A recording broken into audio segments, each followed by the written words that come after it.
Welcome back, and here we go. In the last episode, I mentioned that I was going to be taking a break from working on the van to escape the summer heat and go do something else instead. Well, that something else is a motorcycle trip across the country. Again, I've done this before, but not quite like this. See, there's a series of routes called the... wait a second. Did I lock the truck? Yeah, okay, we're good. Anyway, there's a series of routes called the Backcountry Discovery Routes, the BDRs, and they go through a lot of the western states, mostly in the dirt. And then there's this other route called the Trans-America Trail, the TAT, that has Port Orford, Oregon on one side and the East Coast on the other. And again, it's mostly in the dirt. So yeah, that's my plan. I'm going to take the BDRs to get up to Oregon, and then I'm going to go across the country in the dirt, and then take the Trans-America Trail back, and then, yeah, that's going to be my escape plan from the heat. And should be fun.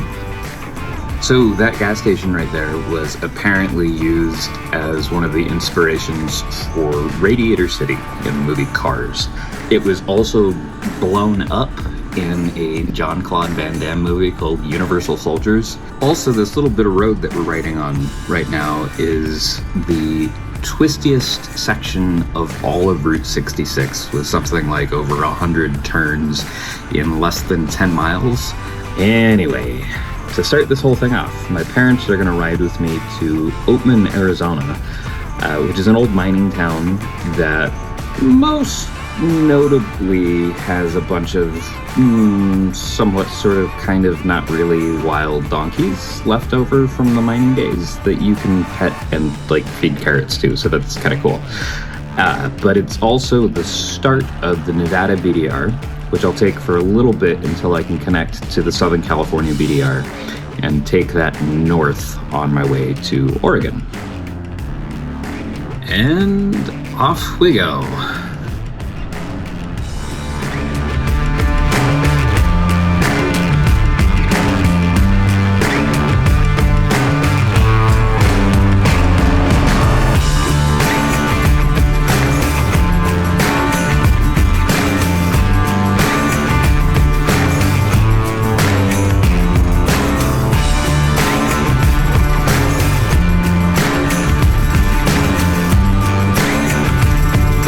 Crossing the river from Bullhead, Arizona into Laughlin, Nevada.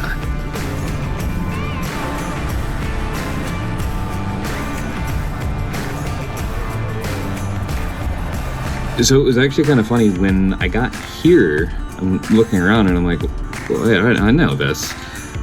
A couple of years ago, some friends came out from Florida to go riding, and this is one of the places that we went. At the time, I didn't know it was part of the BDR, so it was kind of cool to come out here and see it again under a different context. Plus, this time I'm on a KTM too. I will talk about the bike in a little bit.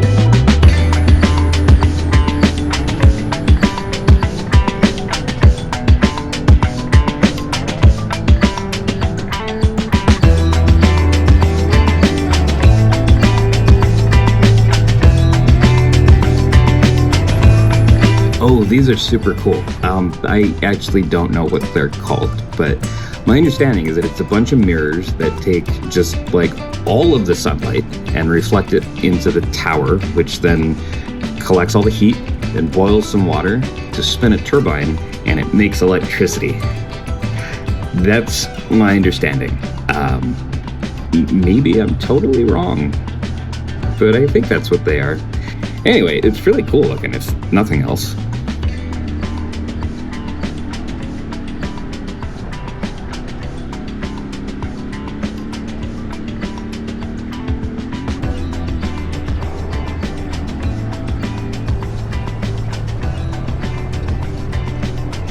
I was totally blown away by how quickly Nevada changed.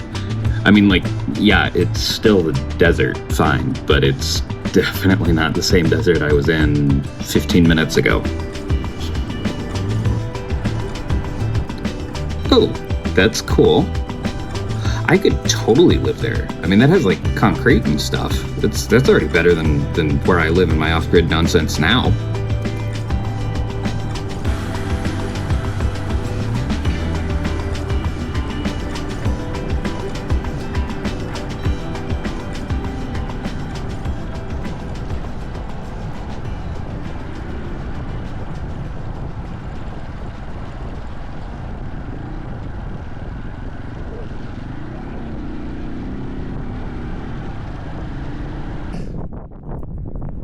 Well, I may or may not have a flat on my front tire.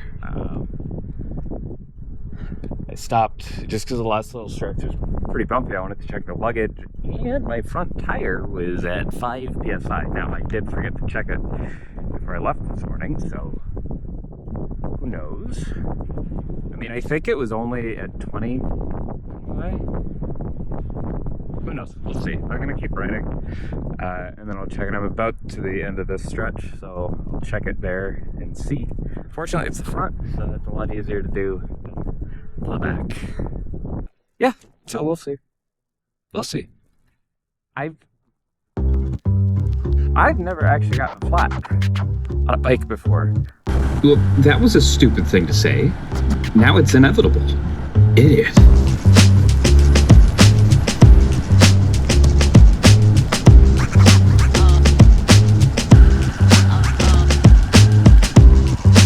Oh, we're here.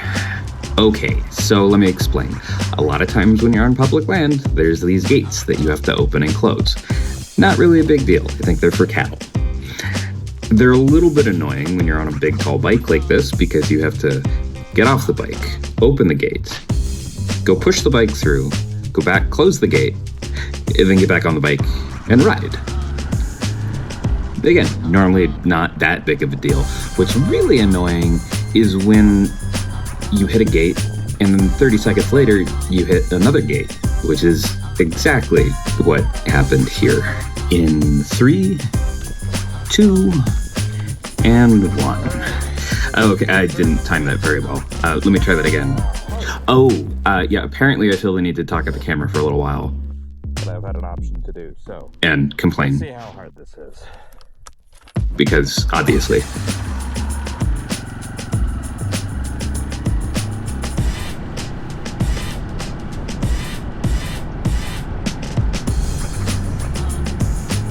And 3, 2, 1. Another gate. Okay, I guess you can't see it, but it's actually right back there, just out of sight. Now, there's one thing that I'm doing here, which is the BDRs are generally one route, occasionally with easy bypasses if there's like really deep sand or something that's a little challenging, or you just want to brake to go on the road for a bit. And then there's also expert sections, which are not really intended for the bigger bikes, which I'm not on. Well, it's a tall bike, but it's not a big, heavy bike. And so this was the first expert section that I got to try. So kind of curious to see how hard this was going to be. And it wasn't really any more difficult than the rest had been so far. Not this expert section anyway. I mean, it was like a little rockier and a little bit looser sands, but that was about it. Totally doable on any bike.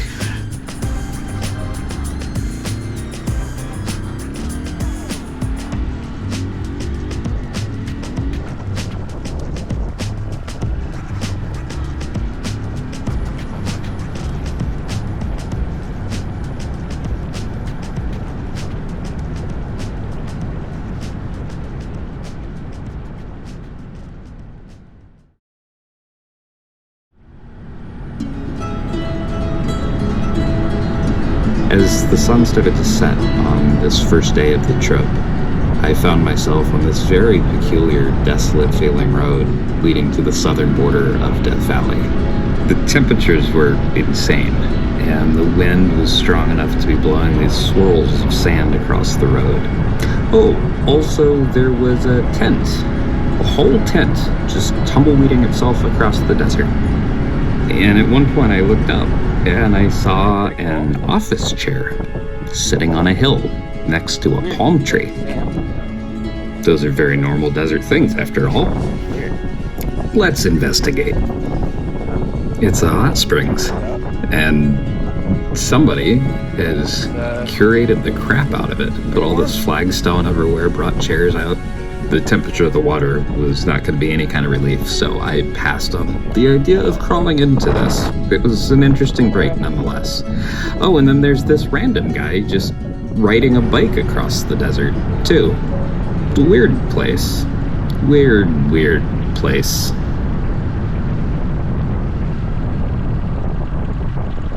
I knocked out the last few miles and got to Shoshone, California.